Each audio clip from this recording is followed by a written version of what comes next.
3대째 시장통 기름이나 짜는 년이 내 아들 옆에 있을 격이 돼? 몸에서 역겨운 기름전내가 진동하잖아.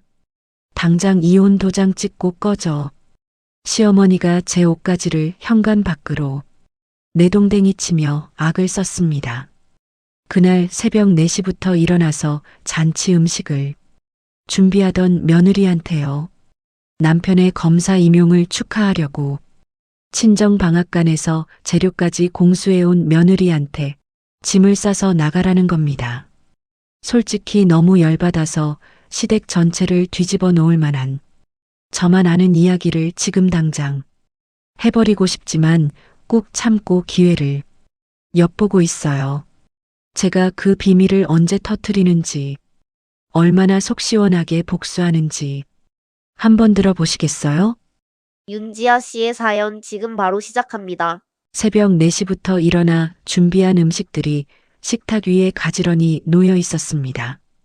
친정 부모님 방앗간에서 직접 짜온 참기름으로 나물을 무치고 전을 부치고 갈비찜까지 푹 고안했죠. 오늘은 민우가 검사로 정식 임용되는 날이니까요. 저는 앞치마에 묻은 기름기를 닦으며 마지막으로 상을 점검하고 있었습니다. 그때 안방 문이 벌컥 열리더니 시어머니 오말순이 헐레벌떡 거실로 나왔습니다. 이게 뭐야, 이 냄새가. 오말순이 코를 틀어막으며 인상을 구겼습니다. 어머니, 민우 임용 축하하려고 새벽부터 음식 준비했어요. 참기름도 친정에서 갓 짜온 거라 고소한 냄새가 좀 나죠. 고소해. 역겨운 기름전내가 집안에 진동을 하는데 고소하다고? 오말순이 식탁 위의 음식들을 흘겨보더니 갑자기 현관 쪽으로 성큼성큼 걸어갔습니다. 저는 무슨 일인가 싶어 뒤를 따라갔는데 오말순이 제 신발장 위에 놓아둔 가방을 움켜쥐더니 현관문을 벌컥 열고 복도 바닥에 내동댕이 쳤습니다. 어머니, 닥쳐. 오말순이 다시 안으로 들어와 옷방 문을 열더니 제 옷가지들을 양팔 가득 끌어안아 밖으로 내던지기 시작했습니다. 원피스, 외투, 속옷까지 가리지 않고 복도 바닥 위로 우수수 쏟아져 내렸죠. 어머니, 왜 이러세요? 제가 뭘 잘못했어요? 잘못? 네 존재 자체가 잘못이야. 오말순이 마지막 옷뭉치를 집어 던지고는 땀을 훔치며 저를 노려봤습니다. 3대째 시장통에서 기름이나 짜는 집안년이 내 아들 옆에 있는 꼴을 더는 못 보겠어. 몸에서 기름전내가 뼈까지 베어가지고. 어머니, 그 기름집에서 번 돈으로 민우 사법시험 학원비 대고 이 집 월세도 냈어요. 그래서 그거 은혜라도 되는 줄 알아? 오말순이 제 어깨를 밀치며 현관 쪽으로 몰아세웠습니다. 이제 내 아들은 검사야, 검사. 격에 맞지 않는 년은 당장 이혼 도장 찍고 꺼져. 그 소란에 옆방에서 자고 있던 시댁 친척들이 하나둘 몰려 나왔습니다. 큰 고모, 작은 삼촌, 사촌 형부까지 잔치 전날 모여있던 사람들이죠. 저는 누군가가 말려주길 기대했습니다. 고모님, 저 좀 말려주세요. 큰 고모가 팔짱을 낀 채 혀를 찼습니다. 에이, 지아야. 개천에서 용났으면 낡은 집시는 벗어줘야지. 니도 눈치껏 알아서 빠져야 할 거 아니야. 작은 삼촌이 벽에 기대서며 킥킥 웃었습니다. 형수님 말이 맞아. 검사 부인이 기름 냄새 풍기고 다니면 민우 체면이 뭐가 되겠어. 피가 거꾸로 솟는 기분이었습니다. 그때 현관문이 열리며 민우가 들어왔습니다. 저는 반사적으로 민우를 향해 돌아섰는데 민우의 팔에 낯선 여자가 매달려 있었습니다. 머리부터 발끝까지 명품으로 휘감은 젊은 여자가 입꼬리를 비틀며 저를 위아래로 훑어봤죠. 민우 씨, 여기가 지금 살고 있는 집이에요? 좀 좁네. 민우야, 이게 뭐야? 저 여자가 누구야? 민우가 제 눈을 똑바로 쳐다보며 입을 열었습니다. 지아야, 이쪽은 수연이야. 한영 로펌 대표 딸이지. 위자료는 줄 테니까 짐 챙겨서 조용히 나가줘. 담담하게 미안함이라곤 한 톨도 없이 내뱉는 말이었습니다. 수연이라는 여자가 오말순에게 다가가 어깨를 주물렀습니다. 어머니, 앞으로 제가 잘 모실게요. 저 정도 집안은 되어야 검사 남편 앞길을 열어드릴 수 있죠. 수연이 저를 돌아보며 코웃음을 쳤습니다. 언니, 그 앞치마 좀 벗어요. 기름 냄새가 여기까지 나네. 온 가족이 킥킥대며 웃었습니다. 저는 주먹을 꽉 쥐었다가 천천히 손을 펼쳤습니다. 사실 저는 알고 있었습니다. 최 반장 삼촌이 2주 전에 알려줬죠. 저 여자의 본명은 수연이 아니라 박정미, 타깃의 허영심을 노려 돈을 뜯어내는 전문 꽃뱀이라는 거요. 저는 가방에서 미리 준비해둔 협의 이혼 서류를 꺼내 도장을 찍었습니다. 민우의 발 앞에 서류를 떨어뜨리며 말했죠. 원하는 대로 해줄게. 자리 비켜줄 테니 잘 살아. 현관 밖으로 나서며 흩어진 옷가지 위를 밟고 지나갔습니다. 엘리베이터 문이 닫히자마자 최 반장에게 전화를 걸었습니다. 삼촌 나야. 쥐새끼들이 미끼 물었어. 4명의 자산 분리 오늘 중으로 마무리해줘. 전화기 너머로 최 반장의 낮은 웃음소리가 들렸습니다. 알았다, 조카야. 깔끔하게 끝내놓을게. 저는 전화를 끊고 택시를 잡아 친정집으로 향했습니다. 부모님이 차려주신 따뜻한 된장찌개를 떠먹으며 저는 시계를 봤습니다. 집을 나선 지 정확히 1시간이 지나고 있었죠. 그 시각 민훈의 아파트 거실에서는 샴페인 병이 펑 소리를 내며 터졌습니다. 오말순이 유리잔을 들어올리며 수연의 손을 꼭 잡았죠. 아이고, 우리 새 며느리. 이렇게 반가울 수가. 자, 검사 아들 임용 축하해. 우리 수연이 환영까지. 건배. 민우가 수연의 허리를 감싸며 잔을 부딪혔습니다. 수연아, 고생했어. 이제 시작이야. 민우 씨, 오늘이 딱 좋은 타이밍이에요. 수연이 샴페인을 한 모금 머금고는 스마트폰을 꺼내 화면을 보여줬습니다. 강남 도곡동 최고급 펜트하우스 급매물이 방금 올라왔어요. 시세보다 5억이나 싸요. 오말순의 눈이 번쩍 뜨였습니다. 5억이나 싸다고? 네, 어머니. 근데 이게 오늘 안에 가계약금이랑 중도금을 넣지 않으면 내일 다른 사람한테 넘어가요. 아까 부동산 사장님이 저한테만 먼저 귀띔해 준 거거든요. 민우가 수연의 어깨에 턱을 괴며 물었습니다. 얼마나 넣어야 돼? 가계약금 3천에 중도금 2억이면 일단 잡아놓을 수 있어요. 나머지는 제가 아빠한테 말해서 메꿀게요. 오말순이 벌떡 일어나며 소파 쿠션 밑에서 스마트폰을 꺼냈습니다. 2억 3천이면 되는 거지? 내가 평생 모은 게 있어. 어머니, 진짜요? 역시 어머니는 뭐가 달라. 수연이 오말순의 팔을 잡으며 눈을 반짝였습니다. 오말순이 떨리는 손으로 뱅킹 앱을 열었습니다. 정기예금 1억 2천, 적금 3개 합쳐서 8천만 원. 해지 버튼을 누를 때마다 이자가 날아갔지만 오말순은 눈 하나 깜짝하지 않았죠. 민우야, 엄마 거 2억 나왔다. 나머지 3천은 네가 맺고. 민우가 고개를 끄덕이며 자기 스마트폰을 열었습니다. 나 임용되자마자 마이너스 통장 한도 뚫어놨어. 5천까지 되니까 3천은 바로 빼면 돼. 수연이 메모장에 적어둔 계좌번호를 보여주며 말했습니다. 여기로 보내주세요. 부동산 중개인 법인 계좌예요. 바로 넣어야 해요. 진짜 급해요. 오말순이 계좌번호를 입력하고 이체 버튼을 눌렀습니다. 2억 원, 이체 완료. 민우도 뒤이어 3천만 원을 보냈죠. 수연이 폰 화면을 확인하더니 환하게 웃었습니다. 입금 확인됐어요. 어머니, 민우 씨 축하드려요. 이제 강남 펜트하우스 주인이에요. 오말순이 수연을 끌어안았습니다. 아이고, 기특해라. 내 새 며느리 덕에 팔자를 고치네. 수연이 오말순의 품에서 빠져나오며 핸드백을 들었습니다.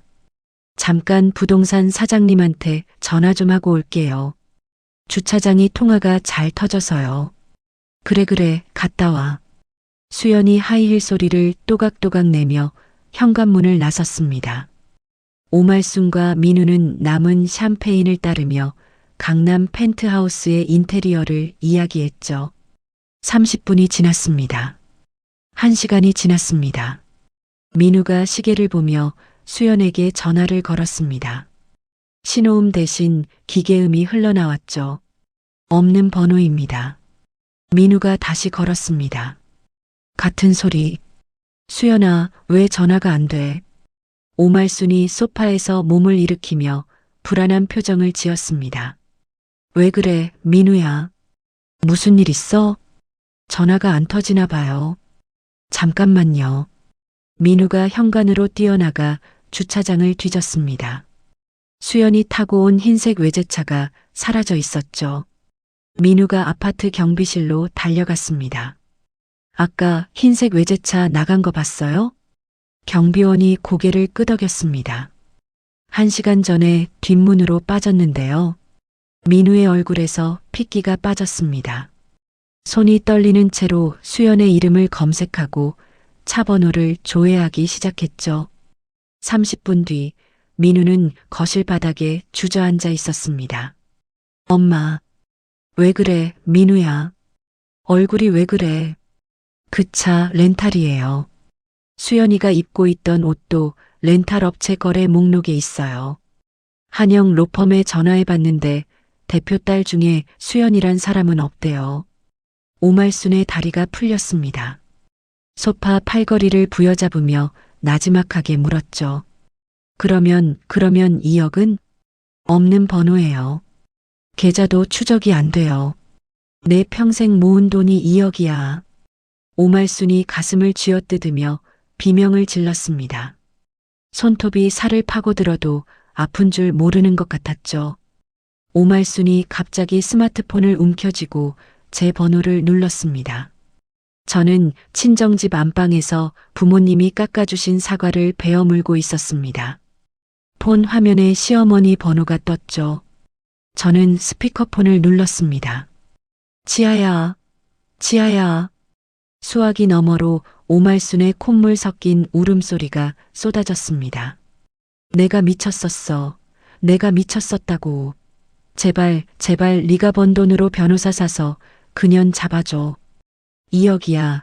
내 전 재산 2억. 저는 사과를 천천히 씹으며 오말순의 울음소리를 들었습니다. 1시간 전까지 기름전내 난다며 제 옷가지를 복도에 내던지던 그 입에서 나오는 소리가 이것이었죠. 어머니. 응. 지아야, 제발. 어머니가 그렇게 멸시하시던 기름전내 나는 제 돈은요. 단 한 푼도 어머니를 위해 쓸 생각 없어요. 지아야. 저는 통화 종료 버튼을 눌렀습니다. 그리고 오말순의 번호를 차단 목록에 넣었죠. 민우 번호도 바로 뒤에 추가했습니다. 폰을 내려놓고 부모님이 끓여주신 보리차를 한 모금 마셨습니다.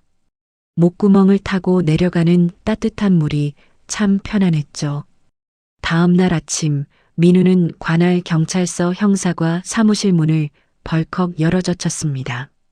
갓 발급받은 검사 공무원증을 수사관 책상 위에 탁 내려놓으며 목소리를 높였죠. 나 서부지검 강민우 검사야. 어제 사기당한 건 내가 직접 신고한 거니까 지금 당장 수사 현황 보고해. 형사가 팀장이 안경을 밀어 올리며 민우를 올려다봤습니다. 강 검사님, 일단 앉으시죠. 앉긴 뭘 앉아. 2억 3천이 날아갔어.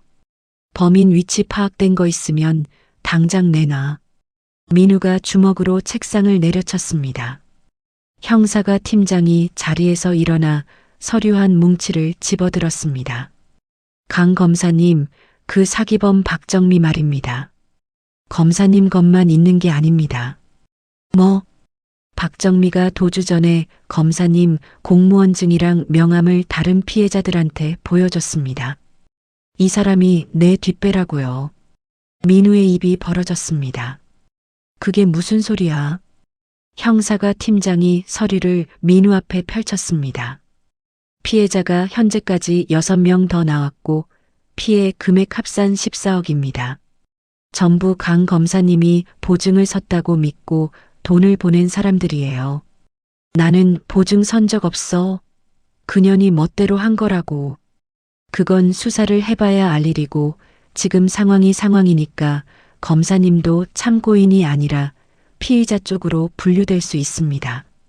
민우가 뒷걸음질 쳤습니다. 형사과 팀장이 담담한 목소리로 이어갔죠. 공범이나 방조 혐의로 입건될 수 있다는 뜻입니다. 변호사 선임하시는 게 좋을 겁니다. 민우의 무릎이 후들거렸습니다. 경찰서를 빠져나온 민우의 등 뒤로 복도에서 수군거리는 형사들의 목소리가 따라붙었죠. 야, 걔 진짜 검사 맞아? 임용된 지 하루 만에 사기 공범이래. 그날 오후 소문을 들은 피해자들이 민우의 소속 검찰청 로비로 몰려들었습니다. 피켓을 들고 고함을 질렀죠. 사기꾼 검사 강민우 파면하라. 내 돈 14억 물어내라. 기자들의 카메라 플래시가 쉴 새 없이 번쩍였습니다. 그날 저녁 뉴스 헤드라인에 민우의 이름이 올라갔죠. 임용 첫날 사기 공범 의혹, 초임 검사의 추락이라는 자막과 함께요. 대검찰청 감찰본부가 즉각 특별 내사팀을 꾸렸습니다. 민우의 계좌 내역, 통신 기록, 모든 것이 압수수색 대상에 올랐죠. 한편 같은 시각 친정 방앗간 앞이 시끄러워졌습니다. 저는 참기름병에 라벨을 붙이다 말고 고개를 들었죠. 오말순이 시장 입구에서부터 비명을 지르며 뛰어오고 있었습니다. 윤지아, 이 독한 년아, 나와. 오말순이 방앗간 앞에 도착하더니 맨바닥에 털썩 주저앉았습니다. 지나가던 상인들이 하나둘 발걸음을 멈추고 구경하기 시작했죠. 2년이 재산을 숨겼어. 내 며느리가 돈을 빼돌렸다고. 오말순이 바닥에 드러누우며 두 발을 버둥거렸습니다. 억지 울음을 짜내며 목청을 높였죠. 아이고, 내 팔자야. 독한 며느리한테 전 재산을 뜯기고 이 늙은이가 굶어 죽게 생겼어. 주변 상인들의 반응은 싸늘했습니다. 생선가게 박 사장이 팔짱을 끼며 코웃음을 쳤죠. 어휴, 저 할머니 또 왔네. 맨날 며느리 기름전내 난다고 무시하더니 이제 와서 돈 내놓으라고? 옆에서 떡볶이를 팔던 김아주머니가 혀를 찼습니다. 쯧쯧, 쪽팔린 줄도 모르나 봐. 오말순이 방앗간 안으로 기어들어오려는 순간 시장 골목 저쪽에서 우렁찬 목소리가 울렸습니다. 거기 멈춰요, 아주머니. 최 반장이 순찰 조끼를 입은 채 성큼성큼 걸어왔습니다. 오말순의 앞을 가로막으며 낮은 목소리로 말했죠. 여기서 이러시면 업무 방해입니다. 일어나세요. 비켜. 내 며느리한테 할 말이 있다고. 전 며느리죠. 이혼 서류 도장 찍은 거 본인이 제일 잘 알 텐데. 오말순이 최 반장의 다리를 붙잡으려 했습니다. 최 반장이 능숙하게 오말순의 팔을 뒤로 잡아 바닥에 엎드리게 했죠. 경찰 부를게요. 가만히 계세요. 5분 뒤 출동한 경찰이 오말순을 일으켜 세워 순찰차에 태웠습니다. 오말순은 순찰차 뒷좌석에서도 유리창을 두드리며 소리를 질렀죠. 윤지아, 이거 안 끝나. 안 끝난다고. 저는 방앗간 안에서 참기름병 라벨을 마저 붙이며 순찰차가 떠나는 소리를 들었습니다. 아버지가 뒤에서 제 어깨를 토닥이셨죠. 지아야, 신경 쓰지 마라. 아버지가 있잖아. 네, 아버지. 괜찮아요. 저는 아버지의 투박한 손을 잡으며 고개를 끄덕였습니다. 그리고 가게 구석에 놓인 참깨 자루를 들어 올리며 다시 일상으로 돌아갔죠. 밖에서 무슨 일이 벌어지든 제가 할 일은 변하지 않았으니까요. 검찰 내사가 본격화된 그날 오후 방앗간 유리문이 쾅 하고 열렸습니다. 민우가 충혈된 눈으로 가게 안을 휘둘러 보다 저와 눈이 마주쳤죠. 지아야, 나 좀 살려줘. 민우의 목소리가 갈라져 있었습니다. 이틀 사이에 수염이 덥수룩하게 자라 있었고 셔츠는 구겨질 대로 구겨져 있었죠. 살려달라니 무슨 소리야. 이혼 서류 찢자. 아직 법원에 접수 안 했잖아. 그리고 가게 팔아서 피해자들이랑 합의할 돈 좀 만들어줘. 저는 참기름 병뚜껑을 닦던 손을 멈추고 민우를 올려다봤습니다. 방금 뭐라고 했어? 너한테 이렇게까지 부탁하기 싫은데 나 지금 진짜 끝장이야. 14억 피해자들이 합의 안 해주면 나 감옥 가.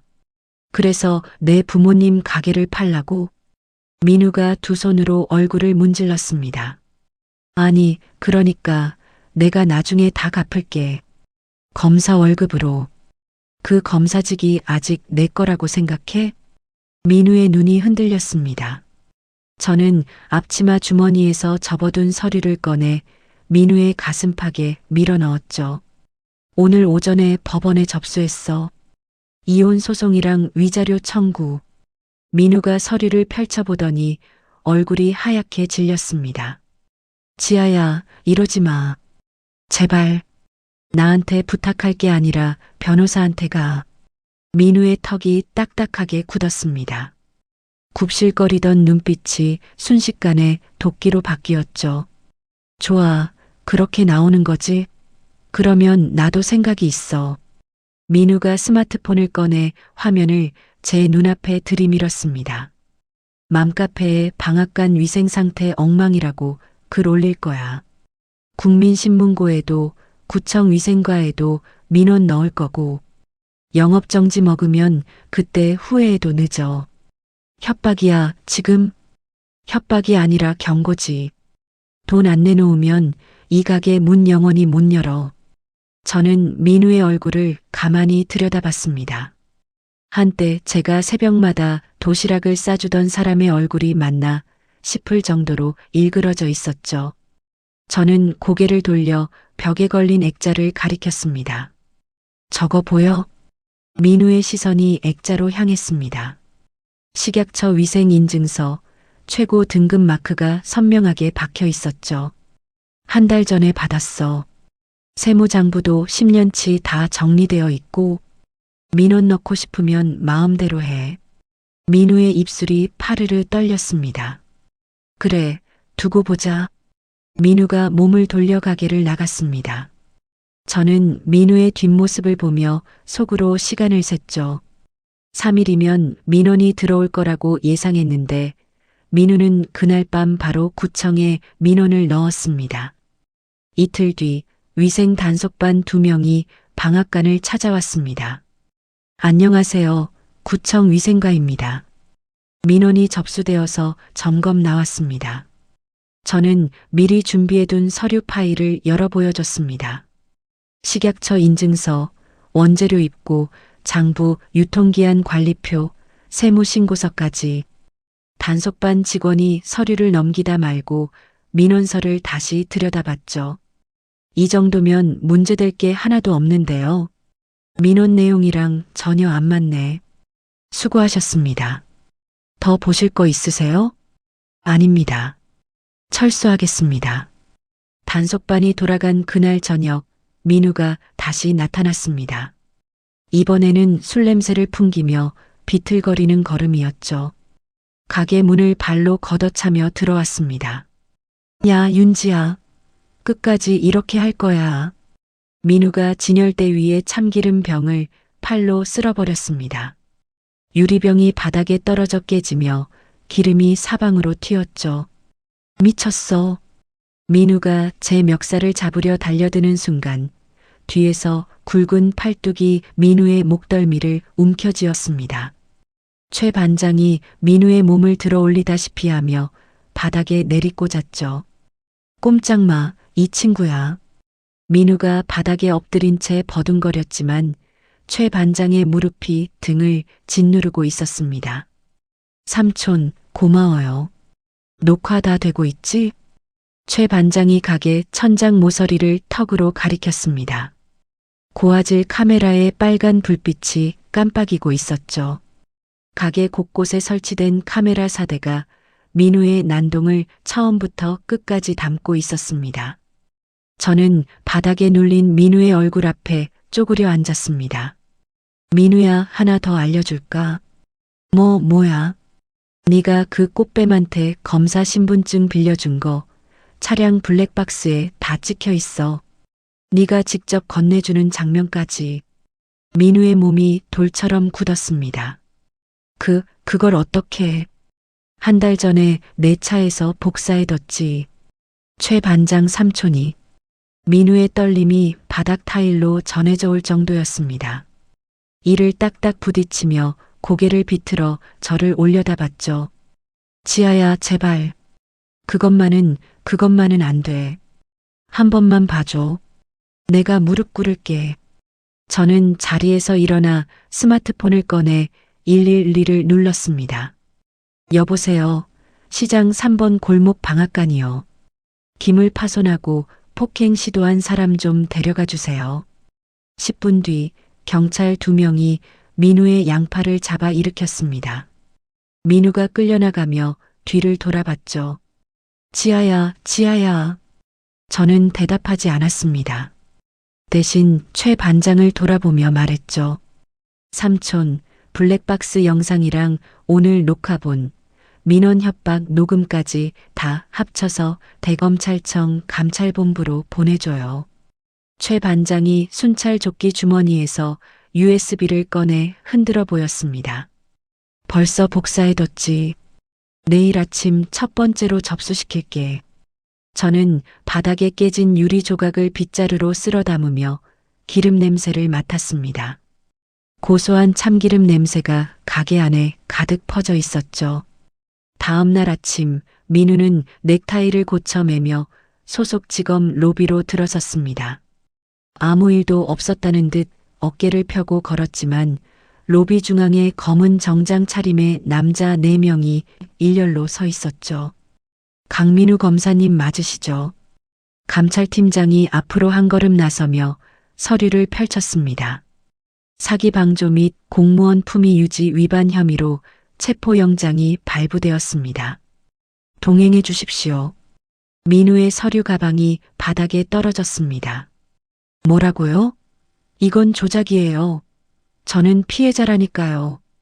피해자 여부는 수사 결과에 따라 판단됩니다. 감찰팀장이 주머니에서 작은 녹음기를 꺼내 재생 버튼을 눌렀습니다. 로비에 민우의 목소리가 울려 퍼졌죠. 여기, 이거 내 신분증이랑 명함. 필요하면 써.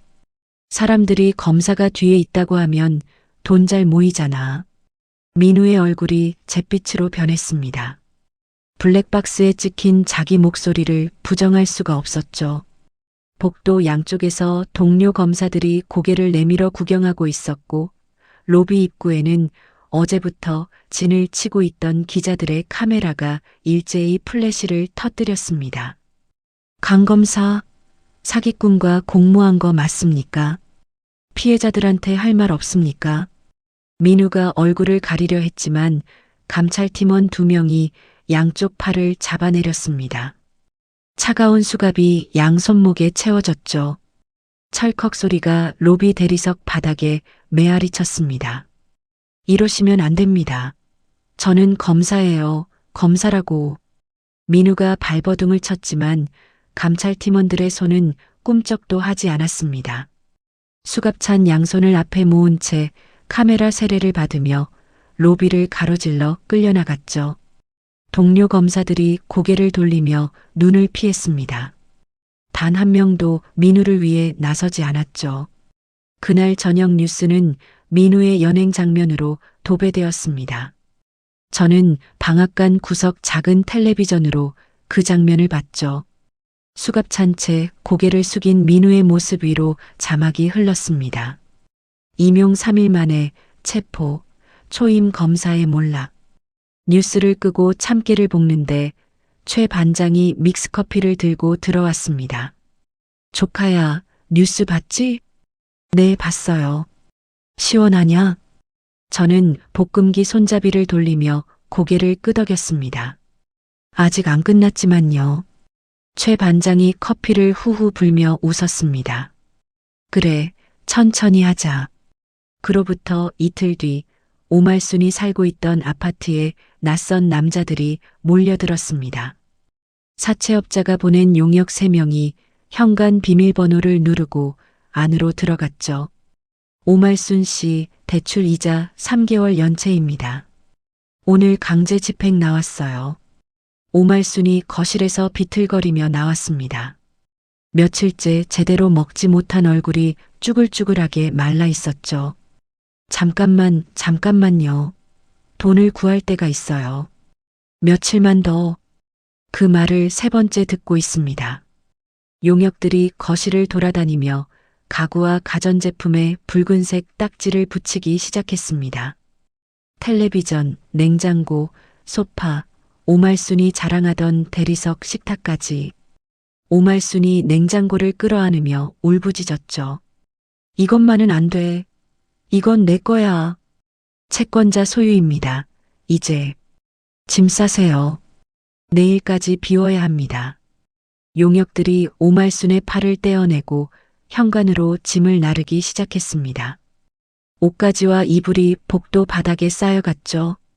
며칠 전 제 짐을 내던졌던 그 현관 앞에 이번에는 오말순의 짐이 나뒹굴고 있었습니다.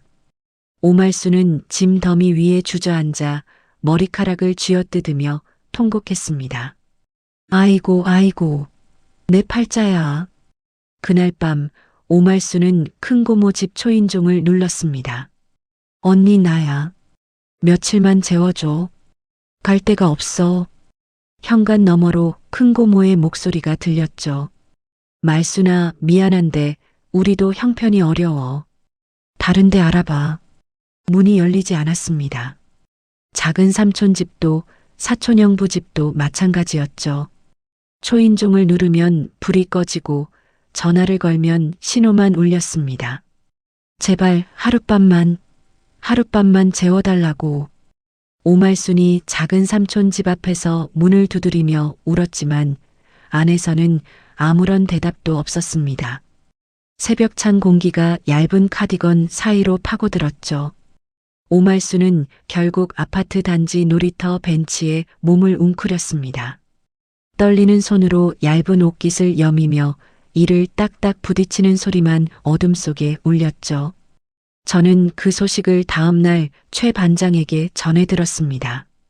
방앗간에서 부모님과 함께 참기름을 짜며 저는 들깨, 자루에 매듭을 풀었습니다. 볶음기가 돌아가는 소리, 기름이 한 방울씩 떨어지는 소리. 평범한 하루가 평범하게 흘러가고 있었죠. 며칠 뒤 아침 장사를 준비하던 저는 시장 입구 쪽에서 웅성거리는 소리를 들었습니다. 고개를 내밀어 보니 오말순이 비틀비틀 걸어오고 있었죠. 며칠 전과는 완전히 다른 모습이었습니다. 머리카락은 기름기에 엉겨 붙어 있었고 운동화 한쪽은 뒤축이 찢어져 있었죠. 오말순이 방앗간 앞에 멈춰서더니 유리문 너머로 저를 발견하고 두 손을 모았습니다. 지아야. 목소리에 힘이 하나도 없었습니다. 지아야, 밥 좀 줘. 3일째 못 먹었어.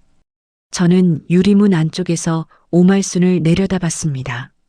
광대뼈가 툭 튀어나오고 입술이 갈라져 있었죠. 어머니, 여기 왜 또 왔어요? 제발 밥 한 공기만. 아니, 물이라도 한 잔만. 내가 잘못했어. 내가 잘못했다고. 오말순이 무릎을 꿇으려는 순간 뒤쪽에서 생선가게 박 사장이 양동이 물을 들고 나왔습니다. 야, 할머니. 여기 또 왔어? 장사 방해하지 말고 꺼져. 박 사장이 바닥에 물을 확 뿌렸습니다. 오말순의 찢어진 운동화가 흥건히 젖었죠. 떡볶이집 김아주머니가 가게 앞에 소금을 한 줌 뿌리며 소리쳤습니다. 재수 없어. 저번에도 바닥에 드러누워서 난리치더니 또 왔네 또 와. 오말순의 어깨가 움츠러들었습니다. 하지만 굶주림이 수치심보다 컸는지 오말순은 이를 악물고 방앗간 유리문을 밀어 열려 했죠. 지아야 제발 굶어 죽게 생겼다고. 그때 시장 골목 끝에서 최 반장의 목소리가 울렸습니다. 오말순 씨 거기서요. 최 반장이 믹스커피 캔을 한 손에 든 채 성큼성큼 다가왔습니다.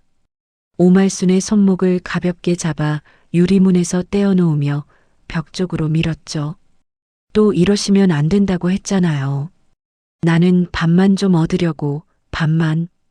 여기서는 안 됩니다.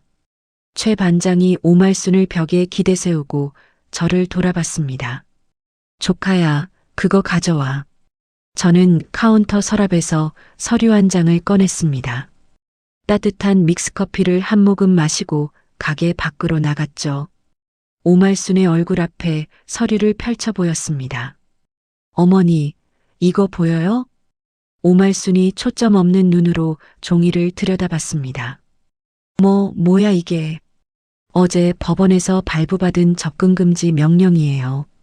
저한테 100m 안으로 못 들어와요. 이 가게에도요. 오말순의 눈이 커졌습니다. 그게 무슨. 나는 밥만 달라고. 밥이 필요하시면 다른 데 가세요. 어머니가 그렇게 아끼시던 새 며느리한테 가서 밥을 빌어먹든지. 오말순의 입이 벌어졌다 닫혔습니다. 아무 말도 나오지 않는 것 같았죠. 저는 서류를 접어 앞치마 주머니에 넣으며 몸을 돌렸습니다. 그 순간 시장 입구 쪽에서 굵은 목소리 2개가 들렸습니다. 오말순 씨 여기 있다며. 맞아, 저기 있다. 가죽 점퍼를 입은 남자 둘이 시장 골목으로 들어서며 오말순을 향해 걸어왔습니다. 사채업자 쪽 사람들이었죠. 오말순 씨, 이자가 4개월째 밀렸어요. 오늘은 그냥 안 갑니다. 덩치 큰 남자가 오말순의 카디건 깃을 움켜쥐었습니다. 오말순이 비명을 지르며 제 쪽으로 달려왔죠. 지아야, 살려줘. 제발. 오말순이 제 바지 끝자락을 붙잡았습니다. 저는 한 발 물러서며 다리를 빼냈죠. 어머니, 손 놓으세요. 접근금지 위반이에요. 지아야, 나 죽어. 저 사람들한테 죽는다고. 최 반장이 이미 전화기를 귀에 대고 있었습니다. 여보세요. 시장 3번 골목이요. 접근금지 명령 위반자 있고 채권 추심 과정에서 소란도 있습니다. 네, 빨리 와주세요. 5분 뒤 경찰 2명이 도착했습니다. 사채업자 쪽 남자들은 경찰을 보자 손을 놓고 한 발 물러섰죠. 오말순 씨 접근금지 명령 위반으로 현행범 체포합니다. 같이 가시죠. 경찰이 오말순의 팔을 잡아 일으켰습니다. 오말순이 온몸을 비틀며 소리쳤죠. 내가 뭘 어쨌다고. 밥을 달라는 게 죄야. 법원 명령을 어기신 겁니다. 가시죠. 오말순이 경찰차 뒷문에 밀려 들어가며 짐승 같은 울음소리를 터뜨렸습니다. 살려줘. 지아야, 살려줘. 경찰차 문이 닫혔습니다. 사이렌 없이 조용히 출발한 차가 시장 골목을 빠져나갔죠. 저는 가게 안으로 들어가 아까 오말순이 밟고 간 바닥을 물걸레로 닦았습니다. 꾹꾹 눌러 닦고 한 번 더 헹궈서 닦았죠. 어머니가 뒤에서 마른 걸레를 건네주셨습니다. 지아야, 힘들지? 아니요, 안 힘들어요. 이제 깨끗해졌어요. 저는 걸레를 빨아짜며 가게 바닥을 한 번 더 훑쳤습니다. 참깨 볶는 고소한 냄새가 가게 안을 채웠고 저는 다시 앞치마를 여미며 볶음기 앞에 섰죠. 민우가 구속 수감된 지 한 달 뒤 재판이 열렸습니다. 저는 방청석 맨 뒷줄에 조용히 앉아 법정 안을 내려다봤죠. 피고인석에 앉은 민우는 칙칙한 푸른 수의를 입고 있었습니다. 한 달 사이에 광대뼈가 드러날 만큼 볼이 꺼져 있었고 눈 밑에는 시커먼 그늘이 내려앉아 있었죠. 수갑찬 양손을 무릎 위에 올려놓고 고개를 숙인 채 떨고 있었습니다. 판사가 판결문을 읽기 시작했습니다. 피고인 강민우는 초임 검사로서 공권력을 사적으로 이용할 목적을 가지고 사기범에게 자발적으로 신분증과 명함을 제공하여 14억 원 규모의 대규모 사기범죄를 방조하였습니다. 민우의 어깨가 잔뜩 움츠러들었습니다. 피고인의 행위로 인해 선량한 피해자 6명이 막대한 재산 피해를 입었으며 국민의 신뢰를 받아야 할 검찰 조직의 기강을 심각하게 훼손한 죄질이 매우 불량합니다. 판사가 안경 너머로 민우를 내려다봤습니다. 주문. 피고인을 징역 7년에 처합니다. 민우의 다리에서 힘이 빠졌습니다. 의자에서 미끄러져 바닥에 주저앉으며 입에서 신음이 새어나왔죠. 7년이요. 민우의 국선 변호사가 민우의 팔을 잡아 일으키려 했지만 민우는 풀어진 다리에 힘을 줄 수가 없었습니다. 교도관 2명이 양쪽에서 민우를 끌어올려 세웠죠. 민우가 고개를 돌려 방청석을 휘둘러 봤습니다. 맨 뒷줄에 앉은 저와 눈이 마주쳤죠. 민우의 입술이 달싹거렸지만 저는 아무런 표정 없이 그 시선을 받아냈습니다. 교도관에게 양팔이 잡힌 채 법정 연문으로 끌려나가는 민우의 뒷모습을 끝까지 지켜봤죠.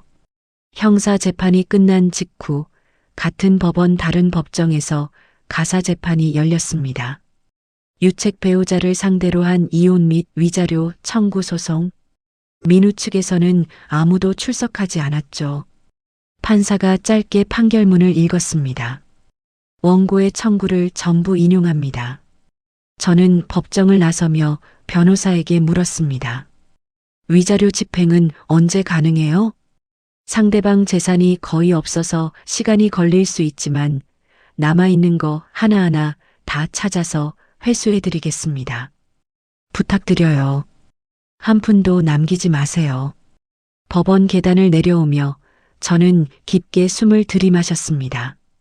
법적으로 완전히 남남이 된 첫 번째 호흡이 폐를 가득 채웠죠.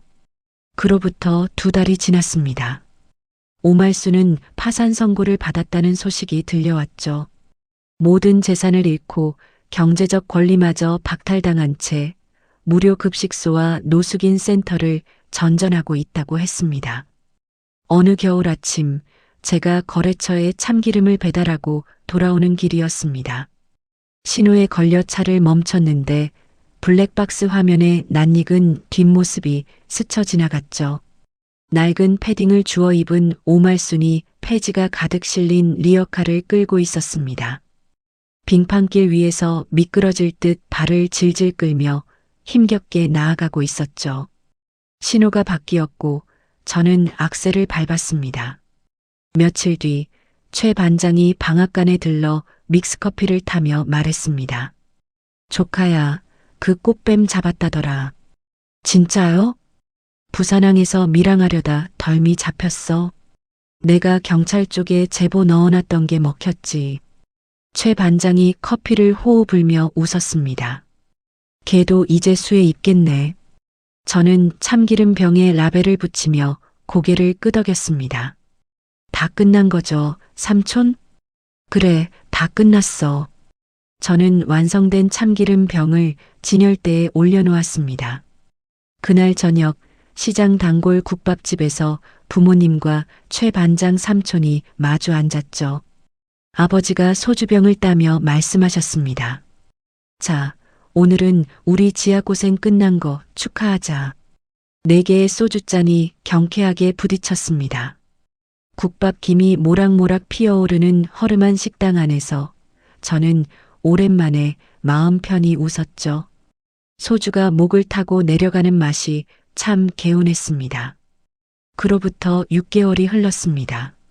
친정 방앗간 참기름이 입소문을 타기 시작한 건 한 유명 먹방 유튜버가 우리 기름을 쓰면서부터였죠. 주문 전화가 쉴 새 없이 울렸고 온라인 쇼핑몰에 올린 상품은 매번 올리자마자 품절이 됐습니다. 지아야, 오늘도 택배가 200개가 넘어. 어머니가 송장을 붙이다 말고 허리를 펴며 말씀하셨죠. 어머니, 이제 시장에서만 하기엔 좁아요. 저는 한 달간 발품을 팔아 찾아낸 건물 계약서를 부모님 앞에 펼쳤습니다. 강남 번화가 4층짜리 상가 건물. 그동안 모아둔 현금과 위자료로 회수한 돈을 합치면 충분했죠. 여기 1층은 매장, 2층은 사무실, 3층은 제조공간, 4층은 창고로 쓸 거예요. 아버지가 계약서를 들여다보시다 안경을 벗으며 눈시울을 붉히셨습니다.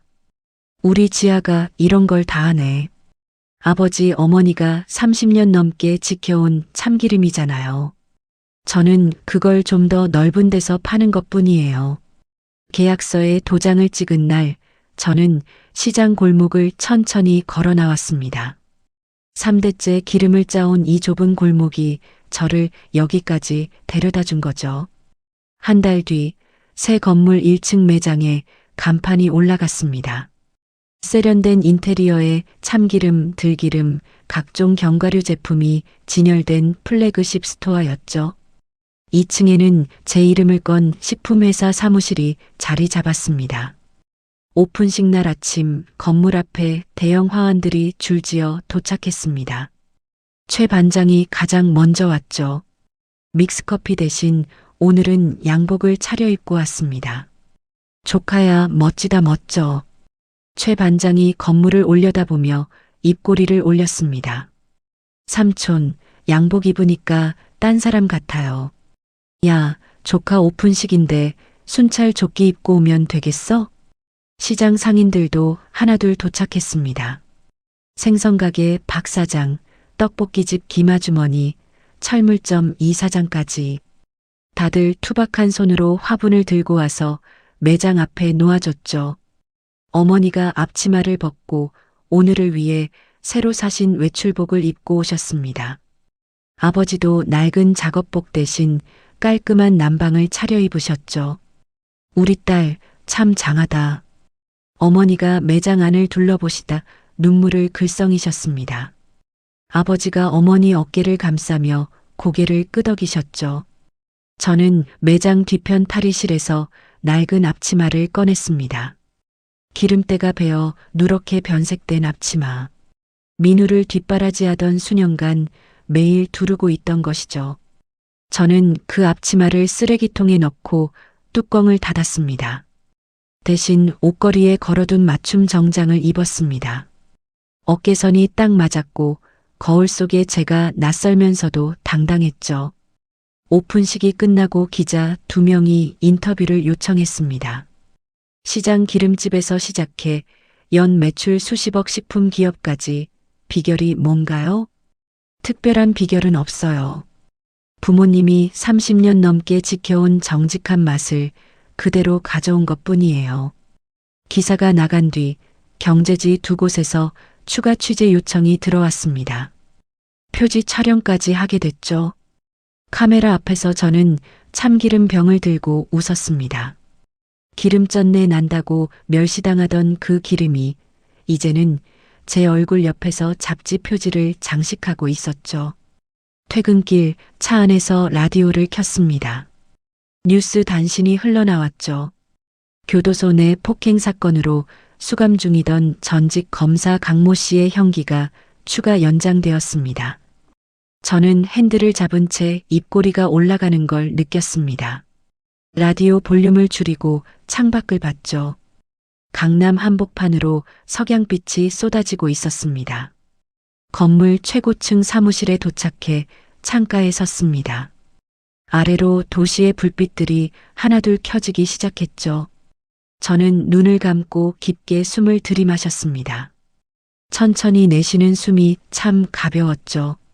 코끝에 희미하게 참기름 냄새가 남아 있었습니다. 누군가에게는 쩐내였지만 저에게는 부모님의 땀이고 제 인생의 뿌리였죠. 저는 창밖을 내려다보며 조용히 웃었습니다. 서름을 꾹꾹 눌러 참으며 살아오신 분들, 내 가치를 몰라주는 사람 곁에서 한설인 세월을 보내신 분들, 여러분의 정직한 땀방울은 절대 배신하지 않습니다. 늦었다고 생각하실 때가 가장 빠른 때라고 저는 그렇게 믿습니다. 오늘 사연이 통쾌하셨다면 주인공에게 칭찬 한마디만 달아주시면 감사하겠습니다.